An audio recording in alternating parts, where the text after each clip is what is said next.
I saw a pastor friend of mine this past week. Well, he used to be a pastor. He still is technically your pastor, but he's not preaching right now. He's working in a funeral home. So he calls himself the pastor of that funeral home, and he does. I mean, he has the skills and mindset. He's dealt with people a lot of time through the crisis of faith, and so he gets to do that on a regular basis now. So I catch up with him every now and then, and when I do, say, hey, how's it going? And he says the same line, people are still dying to meet me.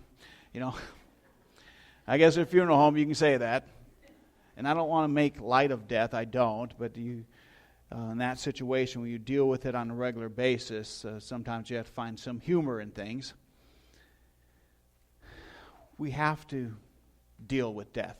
I mean, it's a part of life. I mean, you've probably dealt with it for your children, yourself, and on, and probably the first experience your child has with a pet dying. Probably one of those goldfish you won at the fair. And you come home, he's swimming, and the next day he's upside down.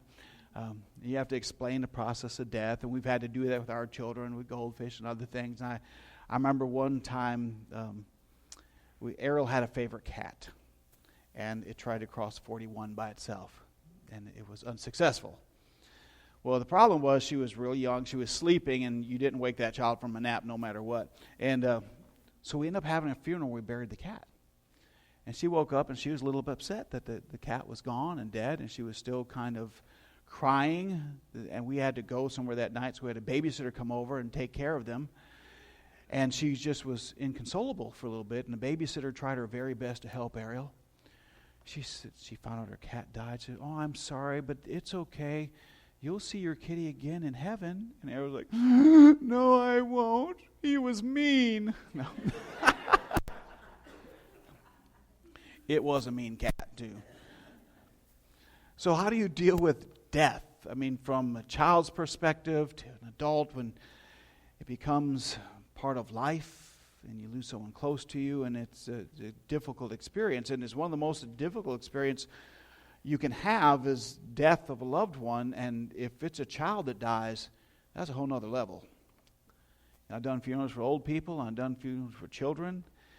And the devastating ones are when a child dies unexpectedly. It's never easy. And you pray it never happens to you, and you try to help those through who it does. And a death like that can easily tear a family apart. When you read statistics and what happens when a child dies in a family, and if one parent seems to be somewhat responsible or takes, even if guilt's applied, the family doesn't stay together usually that much longer. It's one of the things that can rip a family apart, the death of a child, and both people are trying to grieve, and it's a horrible thing to go through.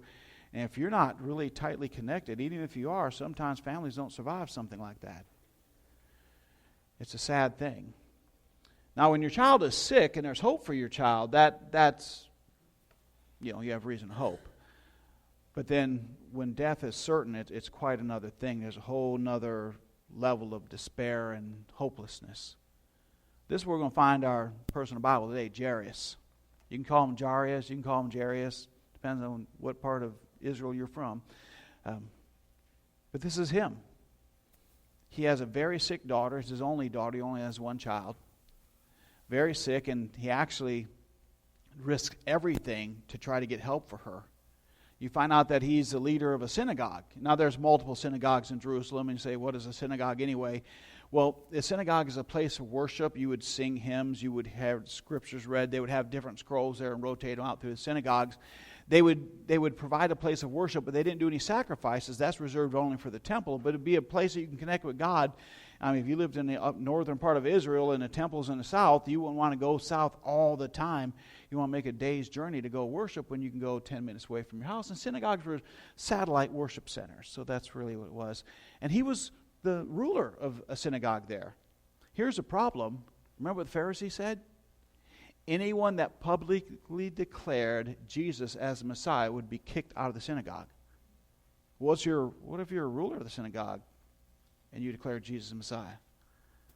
Well, you probably lose your home, you lose your livelihood, and there's a whole bunch of stuff comes with it. But he's at the point right now, my little girl's sick, and she's about to die, and I'll do anything for her. Risk everything. And let's be honest. wouldn't you be willing to do just about anything to save the life of your child? You would. People go to extremes to do that, and it's a good thing. The love that God gives us for our children, I don't know that we would do about anything to make sure they live. Well, then we're going to find Jairus right here, so I'm going to ask you to pick up with me in 8:41 of Luke. 8:41. It says, "And behold, there came a man named Jairus. He was a ruler of the synagogue, and he fell down at Jesus' feet and begged him to come to his house." So once again, we know a little bit about him. We know his name. We know his job, his vocation, and how he even got elected to that. You had to have a little bit of wealth and prominence, if you will, to be a ruler of a synagogue. And you had to be in favor with the Pharisees, Sadducees. You had to have the connections there, and he did. But we see that something's happening in his life. He comes to Jesus, right? He's a ruler of a synagogue, but he falls on his knees, and he's begging Jesus to come to his house. Now, he's probably heard about what Jesus has done. And he probably knows, this is my only hope. I have one child, and she's on death's door, and I will do anything. I will even lose my job if it means my daughter can live. But he publicly acknowledges, when he bows down and falls in front of Jesus, he acknowledges that you're the Messiah. You're the only one who can do anything about this. And he reaches out to Jesus, humbles himself, and comes to this point in his life. Now, he does this, and we find a little bit more about him in 42.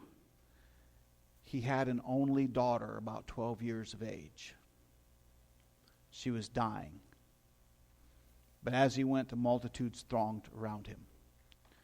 Now, if we back up a little bit earlier in chapter, find out what's happened. See, Jesus left for a little bit. He went across the sea. And he got in the boat. When the crowds were right there, there was so much they were pushing him to water. They got out in the boat and actually went across the sea. And then Jesus came and joined them. He sends disciples. When he goes over there, that's where he casts that demon, legion, out of that man. And then comes back. The crowds are still there when he comes back, and they're starting to gather around. So it took a little bit for Jairus even to get close to Jesus, even get next to Jesus. He has to work his way up to the front, and when he gets up to Jesus, he falls on his knees, and he's begging, say, "Please help me, you're my only hope. Would you please come to my house? My little girl, I have one girl, she's 12 years old. She's going to die if you don't help me." And he's pleading his case before Jesus, and he does, and he's calling out. And then someone cuts in line. Now I know you don't mind when someone cuts in line, right? I mean, you're like, "Oh, please go ahead. I know you have a full shopping cart and I have two things. You go right ahead." Sometimes people cut. I had it happen to me this week. I mean, I went to the store. Everyone's getting ready for a hurricane, right? Well, I saw this family. When I walk in the store, they were checking out. And I went and got some things. I'm getting ready to come back, and I have my cart. I'm heading toward the checkout. And apparently he forgot one thing. So he ran to the store, and he ran ahead and put it on the counter in front of me. He goes, "Sorry, bro." I was like, "It's okay. It's okay." He gave me a witnessing opportunity out in the parking lot. "You do that again, I'll kill you." No. It wasn't that. It was more like you're going to meet Jesus. But anyway, I had a chance to talk to him out in the parking lot, invited him to church and talked to him a little bit, and another believer in Christ, which was good. But I hate being in line. I really do. I don't like it, especially at theme parks. If you're waiting 2 hours to get on one ride and someone thinks they can just cut in front of you, I don't care who is their family up in front of them. So it just is rude. You want to get on a ride, buy a fast pass, or get in the back of the line. None of us like to be cut in line.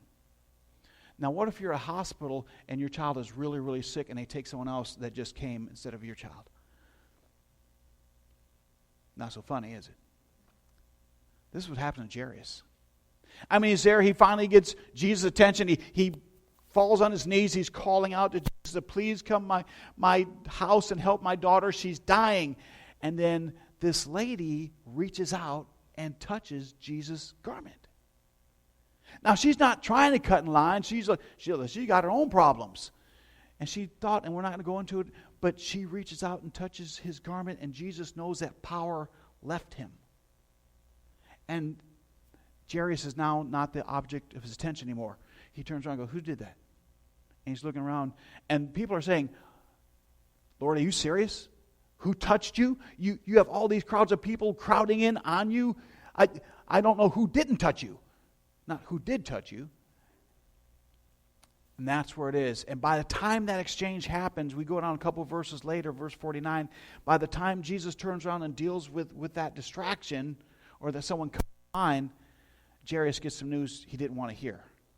See, if you jump down to verse 49, it says, while he was still speaking, someone came from the ruler of the synagogue's house, saying to him, your daughter is dead, do not trouble the teacher. Now, he risked everything he had to help his daughter. And then someone cuts in line.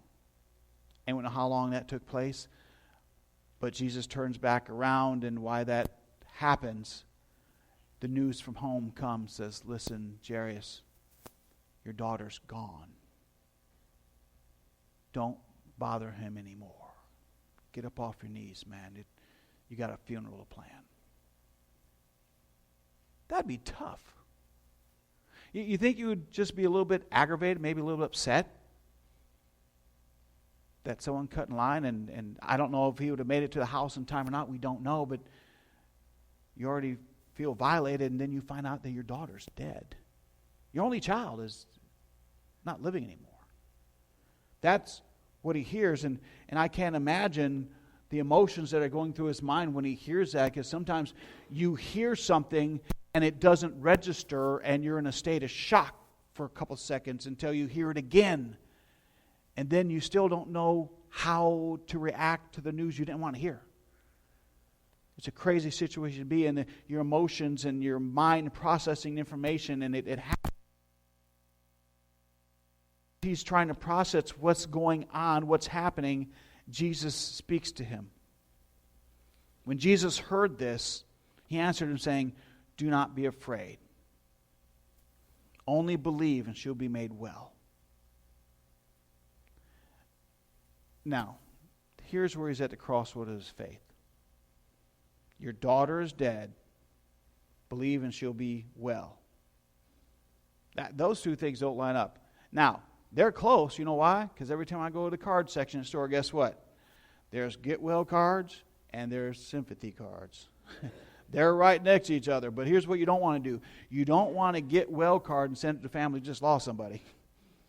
You don't want to do that. And you definitely don't want to send a sympathy card to someone who's sick. They'll think, do you know something I don't know?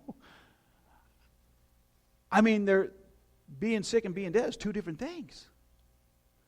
But if I just heard someone was dead and someone says, well, I'm going to make them better, I don't know how you start to process that. But that's what Jairus is faced with. He just hears the news. He has people coming from, listen, your daughter died. There's nothing you can do now. Don't bother Jesus anymore. It's over. And then Jesus says something contrary. Do not be afraid. Don't be afraid. Can I tell you that fear was all wrapped up in him? He had all sorts of fear. He was afraid to even come to Jesus, first of all, or he might have come sooner. He's afraid what might cost him. He's afraid his daughter's going to die. He's surrounded by fear. He's engulfed by all kinds of fears. I can promise you that. But Jesus says, listen, don't be afraid. Only believe. And your daughter will be made well. No pressure there, huh? Just believe and your daughter will be made well. And once again, I don't know how you process that in your mind.